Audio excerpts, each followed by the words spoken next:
পশ্চিমবঙ্গে ভোট চুরির অভিযোগ এনেছিলেন মমতা। বিদায়ী মুখ্যমন্ত্রী মমতা বন্দ্যোপাধ্যায়ের দাবি তারা নির্বাচনে পরাজিত হননি।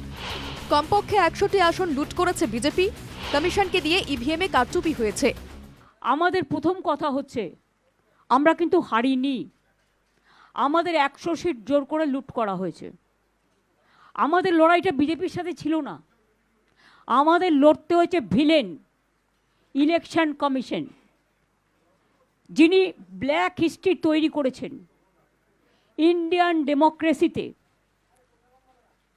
Sad to say, CEC became the villain of this election to loot the democratic rights of the people and to loot the EVM machine. After voting EVM machine, 80 to 95% is the charge. চৌঠা মে ভোটের ফলাফল ঘোষণার পর একই কথা বলেছিলেন কংগ্রেসের যুবরাজ Rahul Gandhi. APCC সভাপতি গৌরব গগৈও সাংবাদিক সম্মেলনে ইভিএম নিয়ে সন্দেহ প্রকাশ করেন। যে ৰাইজেও বিশ্বাস কৰা নাই যে ইমান যে ডিফাৰেন্স, ইমান যে ভোটৰ অংকৰৰ ইমান যে ডিফাৰেন্স আহিছে, ভোট ক্ষেত্ৰত ৰাইজ বিশ্বাস কৰিবলৈ টান পাইছে। আমাৰ ফলৰ পৰাও আমি যথেষ্ট বিশ্বাস কৰিবলৈ আমাৰ অসুবিধা হৈছে, কিন্তু ৰাইজৰ ফলৰ পৰা আমি জানিবলৈ পাইছোঁ যে তেওঁলোকেও বিভিন্ন সমষ্টিত য'ত ভাবিছিল যে কম মাৰ্জিনত হ'লেও কোনোবা এটা দল জিকিব, কোনোবা এটা দল হাৰিব। বুধবার বিধায়ক আবাস ত্যাগ করেন নজিরার প্রাক্তন বিধায়ক তথা শীর্ষ কংগ্রেস নেতা দেবব্রত শইকিয়া। তিনিও নিজের ফলাফলে রহস্যের গন্ধ পাচ্ছেন। দেবব্রত শইকিয়া বলেন, এত ভোটে পরাজয় বিশ্বাস হচ্ছে না। কিছুমান কথা ইতিমধ্যে টুকুৰা টুকুৰিকৈ আপোনালোকে গম পায়েই।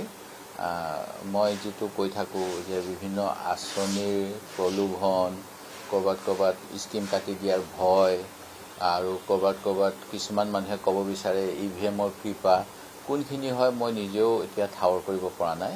কিন্তু মোৰ যিটো ব্যৱধান ইমান বেছি হ'বলগীয়া নাছিল বুলি মোক ভোট দিয়াসকলেও কৈ আছে, মোক ভোট নিদিয়াসকলেও কৈ আছে।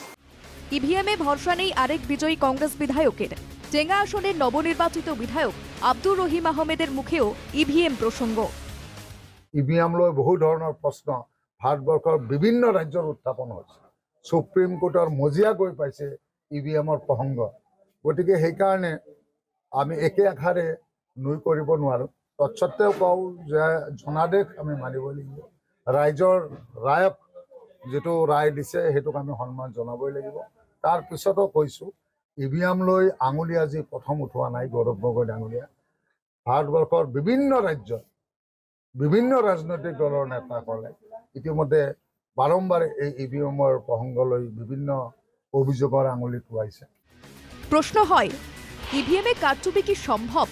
তাহলে কর্ণাটক, ঝাড়খণ্ড নির্বাচনে কেন পরাজিত হলো বিজেপি? বিজেপির মতে ভোটে পরাজিত হয়ে নিজেদের বিফলতা ঢাকতেই ইভিএম কারচুপির কথা বলছেন বিরোধীরা। শাসক বিরোধীর তরজায় কিছুটা হলেও বিভ্রান্ত সাধারণ জনতা। Bureau report, NKTV Bangla.